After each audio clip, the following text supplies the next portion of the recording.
chapter 4. What I am saying is that as long as the heir... Oh, by the way, the commentary I read from here is a Robert Gorlick, and it's Paul's letter to the congregations of Galatia. And very good stuff. And chapter 4, what I'm saying is that as long as the heir is a minor, he is no different from a slave, even though he is the legal owner of the estate. Rather, he is subject to guardians and caretakers until the time previously set by his father. So it is with us. When we were children, we were slaves to the elemental spirits of the universe. But when the appointed time arrived, God sent forth his Son. He was born from a woman, born into a culture in which legalistic perversion of the Torah was the norm,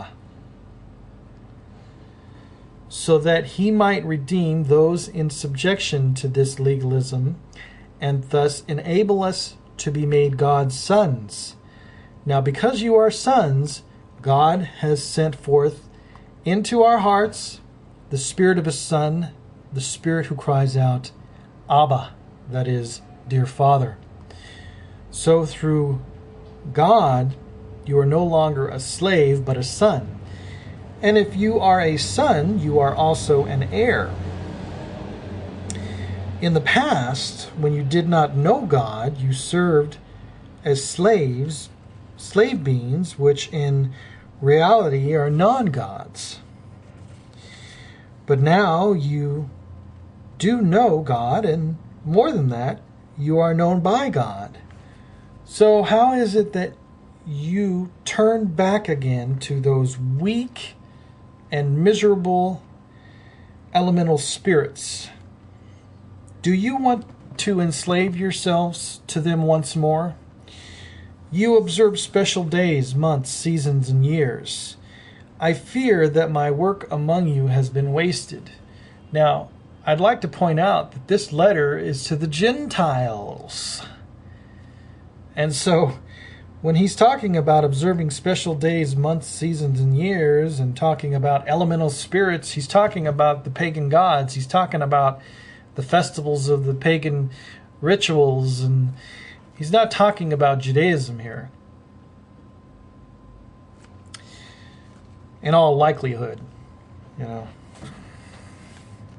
just makes more sense. He's talking to Gentiles. He's talking about them. Why would he be talking to Jews about being slaves to elemental spirits and non-gods? At any rate, chapter 12, brothers, I beg you, put yourselves in my place. After all, I put myself in your place. It isn't that you have done me any wrong. You know that it was because I was ill that I proclaimed the good news to you first. And even though my physical condition must have tempted you to treat me with scorn, you did not display any sign of disdain or disgust. No, you welcomed me as if I had been an angel of God, as if I had been the Messiah Yeshua himself. So what has become of the joy you felt? For I bear you witness that, had it been possible, you would have gouged out your eyes and given them to me. Have I now become your enemy because I tell you the truth? True, these teachers are zealous for you, but their motives are not good. They want to separate you from us so that you will become zealous for them. To be zealous is good, provided always that the cause is good. Indeed, whether I am present with you or not, my dear children, I am suffering the pains of giving birth to you all over again. And this will go on until the Messiah takes shape in you. I wish I could be present with you now and change my tone of voice. I don't know what to do with you. Tell me, you who want to be in subjection to the system that results from perverting the Torah into legalism. Don't you hear what the Torah itself says? It says that Abraham had 2 sons, one by the slave woman and one by the free woman. The one by the slave woman was born according to the limited capabilities of human beings. But the one by the free woman was born through the miracle working power of God fulfilling his promise. Now, to make a midrash on these things. The 2 women are the 2 covenants. One is from Mount Sinai and bears children for slavery. This is Hagar. Hagar is Mount Sinai in Arabia. She corresponds to the present Jerusalem, for she serves as a slave along with her children.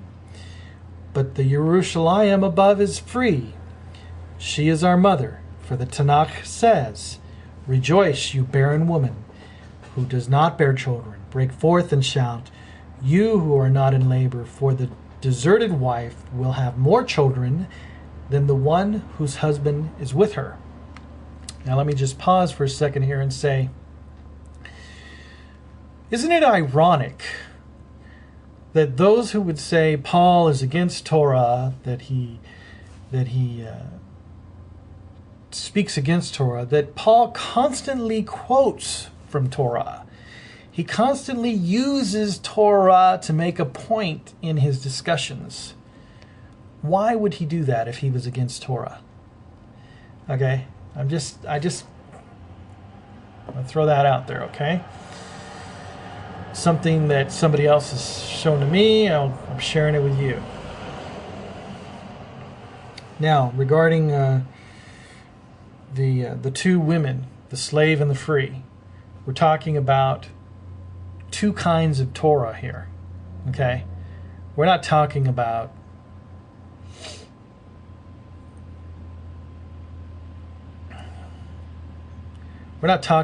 the old and the new here. We're talking about a Torah that is a perversion of Torah, and a Torah which is based on trusting faithfulness. Okay? Okay, verse 28, chapter 4.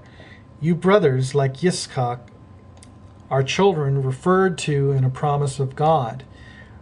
But just as then the one born according to limited human capability persecuted the one born through the Spirit's supernatural power, so it is now. Nevertheless, what does the Tanakh say? Get rid of the slave woman and her son, for by no means will the son of the slave woman inherit along with the son of the free woman. So, brothers, we are not children of the slave woman, but of the free woman. Okay? A lot of people would say, see? That means get rid of the Torah. No, it doesn't mean get rid of the Torah. It means live Torah the way it should be lived.